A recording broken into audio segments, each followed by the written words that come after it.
Triple two-stroke tour is a fun ride we wanted to do with a few of us at the OSM and STV office. Playing hooky to ride isn't anything new, but for this run, it's only open to triple two-stroke snowmobiles. Sleds can be from any era as long as they have 3 cylinders and are two-stroke. Now this factor automatically limits the age of eligible sleds to the early 2000s, like the XCR that Rich is riding.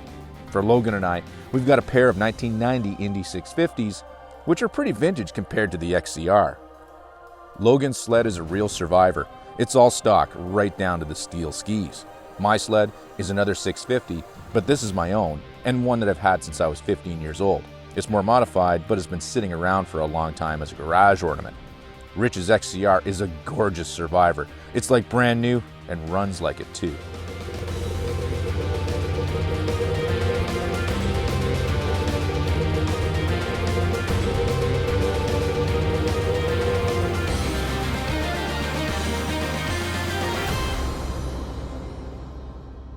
We've decided to stay relatively close to home and booked ourselves into the Best Western in Huntsville, Ontario.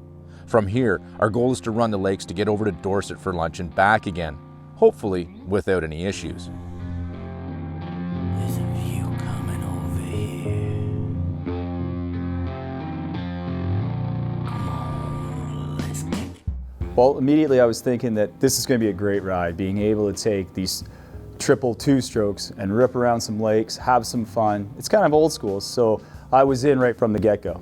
I had to find one, and I really wanted a little more recent one. It's something that wasn't from the 90s. I had a lot of fun in the 90s with the two-stroke triples, you know, fishtailing around in the corners, and the sound is the iconic sound, especially the 650 Polarises. But I want something a little newer, something with a little more suspension, a little more dependable, because I know that we're going to be going pretty quick down the lakes and holding them wide open for a long time. So I contacted a few of my friends, and Craig from the Edge Performance happened to have a showroom condition XCR 800 triple.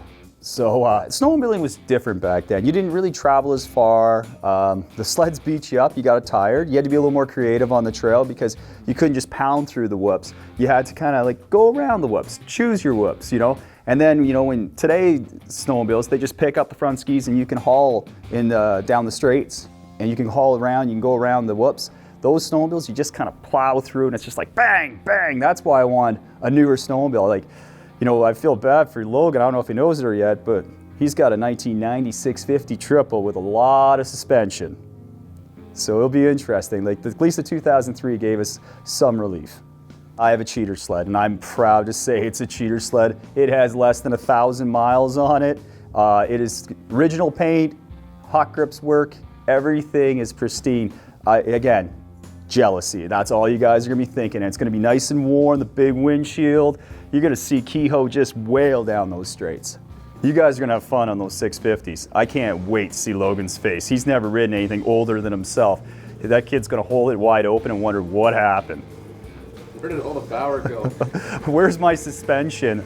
This thing doesn't turn, but don't worry, Jeff. We set him up with some steel skis, so when he does road crossings, he'll remember the sound that we grew up with. That it's perfect.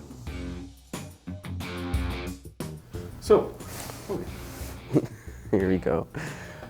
When we first started talking about the triple two-stroke tour, I was excited. Actually, I was jealous because originally I wasn't supposed to go on this tour, and then when I got the opportunity, I jumped on it and I was ready to go. And once I first saw the sleds, and once the atmosphere alone, it's just throwback. It's vintage. How can you not say no to vintage? This sled is 2 years older than I am, so it's a difference. It's there. Not what I was expecting. I thought I'd get a cheater sled, but you know, seniority. That's what happens. But you know what? It looks like fun. It goes old school. It's a throwback type thing, and I can't wait to do it. I can't wait to go for a ride. For me, it's like driving a whole new style of snowmobile. It's a whole new generation, whole new everything, and just even looking at the sled alone, just looking how low it is to the ground, it kind of reminds you like a 120. You're sitting there high, your knees are just as high as your elbows type stuff, and I'm scared in a way, and how the corners and how the bumps and everything will go, but just when I started it up, and it just put a smile to my face and just made me want to go snowmobiling. I know everyone from OSM and STV, they've ridden all these old sleds, all the triples, and I don't have experience on them, but the sound, it's gonna be awesome. I heard it's the national anthem of snowmobiling, so I'm hoping that people will see me and they won't stop looking at me when I'm driving by. I wanted to do a tour that was a little bit different, that kind of had the vintage vibe to it, but I mean, the leaf spring rides, they're kind of all over the place. You know, there's the wobble ride and all that type of thing. I just wanted to do something different, and kind of thinking about sleds that, you know, from a different generation, and really that goes back to, you know, the triples, you know, the lake days, the lake racing, you know, speed runs and all that stuff. And that era is kind of come and gone, maybe coming back a little bit with new sleds like the SRX, but triple two-strokes, I mean, those things have kind of run their course. They're not coming back into snowmobiling. Most favorite triple is the one that I have. It's the 1990 Indy 650. I have to go there, just have to. To me, that's a muscle car. I mean, there's other, I like muscle cars, but the Indy 650 is the iconic muscle car snowmobile for me anyways. Reliability on this triple two-stroke ride can be a big question. I think Rich's XCR is going to be absolutely fine. I mean, it's showroom. That thing is, that's a gem, that sled. But it hasn't run in a couple years, but I think it's going to be okay. The question marks is going to be with my sled. The last time that was anywhere near a snowmobile trail for any length of time anyways was about 1997.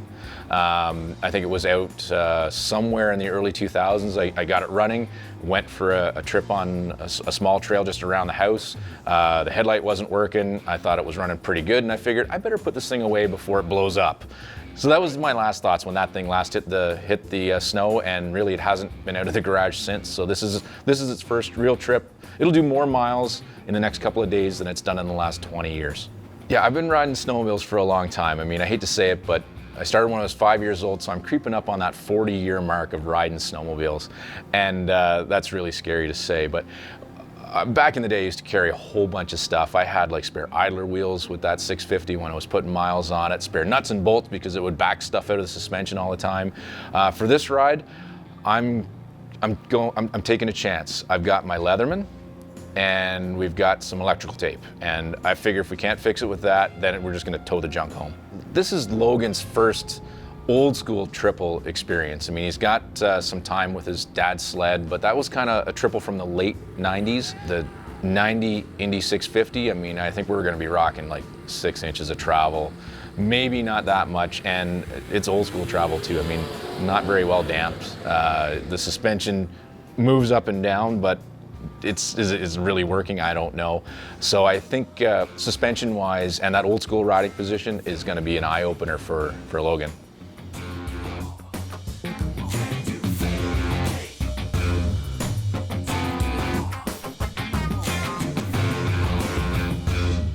So far, the two-stroke triple tour has brought back a lot of great memories, but for some reason, I don't remember these old 650s being that rough.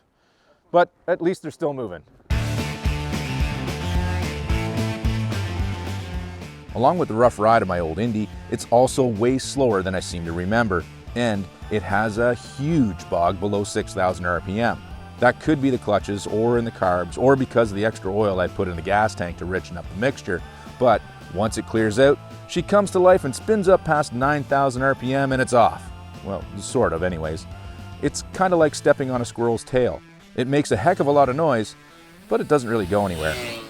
It's all good though, because at least this old girl is still moving on its own.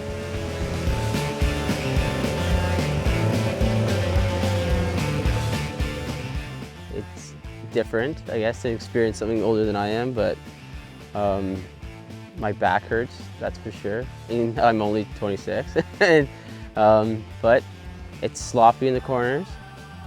It's rough, that's for sure, after riding the new stuff for after a while, but it's a challenge. You gotta adapt or die, I guess. So basically, this reminds you a lot of your last number of Tinder dates. Yeah.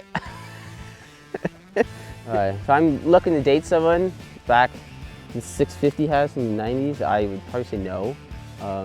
It's different, it's scary, but it's a lot of fun. It shows what the snowmobile industry came up to and what it is now and how adapted it is, and just even the stance alone and how low ride you sit is just mind-boggling. And I don't know how the older generation, not picking out anyone, did this back in the day on the trails. We went through one trail that was 6 moguls and this thing was bouncing up and down. Like, that stuff definitely changed a little bit, but the sound is just more, gives that vintage look, but it also gives you that, you know, you're riding a snowmobile that was built to make some noise.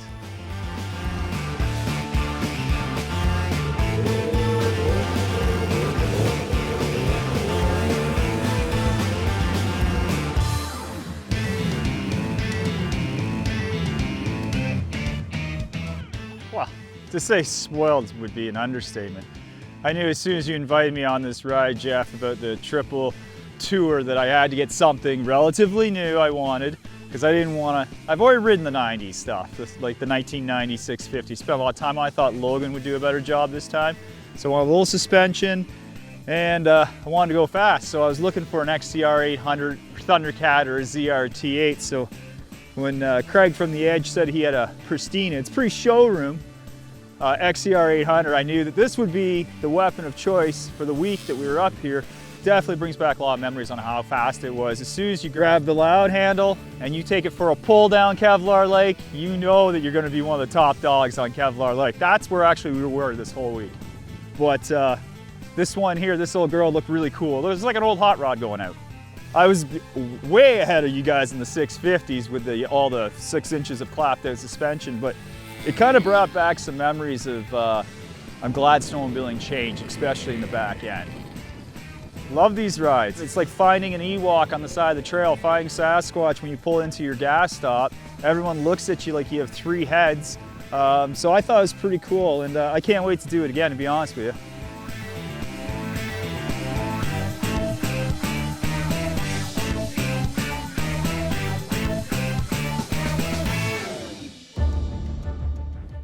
"30 sleds in the parking lot here in Dorset at the restaurant, and we got the only sled with steel skis. That's cool.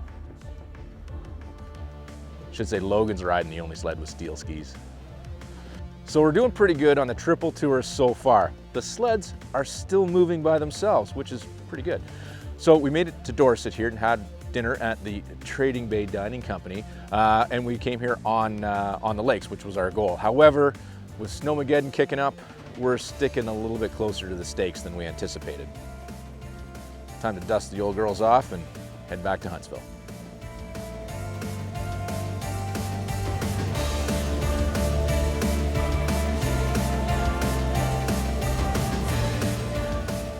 Spending a day on the snow with these old ladies highlights how far the snowmobile industry has come, even from the early 2000s like the XCR's era. Now, it was great to go back in time for a day, even with Snowmageddon socking us in on our lake ride, but it'll sure be nice to go back to the future. Back to more capable suspensions, rider-forward designs, power, and reliability. For this triple two-stroke ride, it's the first time we've ever done it, and we've really only got 3 of us riding old triples, so I'm hoping that eventually we might get more people to come out and hang with us on this and bring out some old iron that's kind of kicking around in people's garages and you know, maybe in their back 40 type of thing. I have my list of things to do on the old Indy, and I think next time I want a bit more of a challenge with a longer ride and maybe even an overnight bagger tour. What could possibly go wrong?